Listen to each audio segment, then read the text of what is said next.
السلام عليكم. النهارده ان شاء الله هنعمل صينيه قرنبيط بطريقه حلوه جدا. تعالوا بقى نسمي الله ونشوف عملنا الصينيه التحفه دي ازاي. معايا قرنبيطه، ولا هي صغيره ولا كبيره، يعني متوسطه. هبتدي افكك كده الوردات من بعضها. فصلت الوردات بقى عن بعضها، وعلى قد ما اقدر ما اخدش عيدان القرنبيط، اخد الزهره بس. هاخد بقى الزهرات دي وهشوفها كويس قوي تحت الحنفيه. بعد كده حطيت حله فيها ميه وفيها شويه ملح وشويه كمون، واول ما الميه تغلي هسقط فيها كده وردات القرنبيط واسلق القرنبيط عادي جدا. والفتره اللي هيقعد القرنبيط فيها على النار افضل من وقت والتاني كده، اجيب اللي تحت فوق واللي فوق تحت لحد ما القرنبيط معايا يستوي. بس انا مش عايزاه يتهري، يعني اسلقيه كانك هتحمريه بالظبط. بعد حوالي 5 دقايق بنلاقي القرنبيط طري كده، بيبقى كده خلاص استوى. هشيله بقى من الميه ويعني هصفيه في مصفى وهشطفه كويس قوي تحت الحنفيه. بعد ما شطفت القرنبيط بالميه وصفيته كويس قوي ههرسه. بس انا عايزه هرس خشن برضو، مش هرس ناعم كده زي البطاطس. تمام كده. بعد كده هضيف جبنه رومي، اي بقى ايه مقدار معاكي.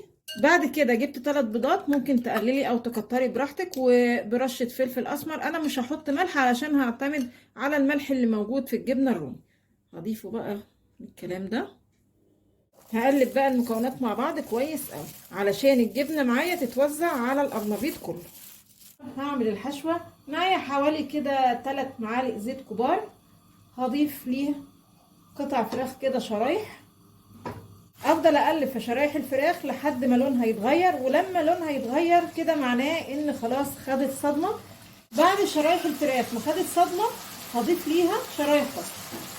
بعد البصل ما دبل شويه كده مع شرايح الفراخ هضيف شرايح فلفل الوان. بعد كده هضيف فلفل اسمر، كزبره، بابريكا. اظبط الملح. ههدي النار وهغطي الطاسه لحد ما المكونات دي تستوي كده مع بعضها. الحشوه خلاص كده جاهزه، ولازم تبقى مفلفله كده ومش خارج منها اي سوائل. بعد كده هجيب صينيه وهدهنها كده بالزيت، وبعدين هضيف نص كميه القرنبيط، افرده كده في الصينيه. بعد كده هحط حشوه الفراخ. حلو قوي كده. لو عندك بقى شويه زيتون تحطيهم كده على الوش، برضو بيدي طعم جميل قوي مع حشوه الفراخ. بعد كده هحط بقى ايه القرنبيط الباقي، الكمية كلها. بعد كده هجيب بيضة ولا 2 وادهن بيهم كده وش الصينية، والبيض يكون فيه رشة فلفل يعني بسيطة، فلفل اسمر. فرن يكون سخن وعلى درجة حرارة 200. هدخل الصينية الرف الوسطاني، هتاخد يعني بين ربع ساعة وتلت ساعة وان شاء الله تكون استوت. وبعدين اطفي الفرن وهشغل الشواية سطح الصينية بس ياخد لون. وده شكلها بعد ما خرجت من الفرن. عايزة اقول لكم ريحتها تحفة جدا. هرش بس عليها حاجة بسيطة كده خضرة.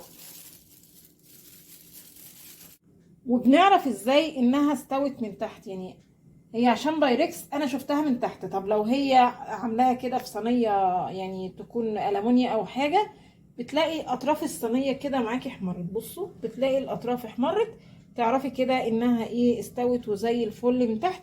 وزي ما قلت لكم تطفي الفرن وبعدين تشغلي الشوايه وش الصينيه بس ياخد اللون الحلو ده. تعالوا بقى نسمي الله وناخد حته كده نشوف ايه الاخبار. هي المفروض يعني بنستنى تبرد، بس علشان ايه احنا بنحب القرنبيط كده سخن. هنشوف بقى ايه كده حته مع بعض.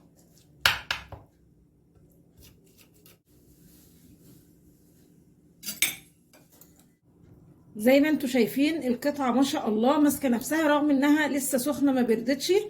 بصوا، عايزه اقول لكم يعني طعم وريحه حلوه قوي وتحفه جدا. يعني لو في اطفال في البيت ما بيحبوش القرنبيط بالوصفه دي ان شاء الله هيحبوها جدا. يا رب النهارده الفيديو يكون عجبكم، وانتظرونا بفيديو جديد ان شاء الله. وما تنسوش الاشتراك في القناه.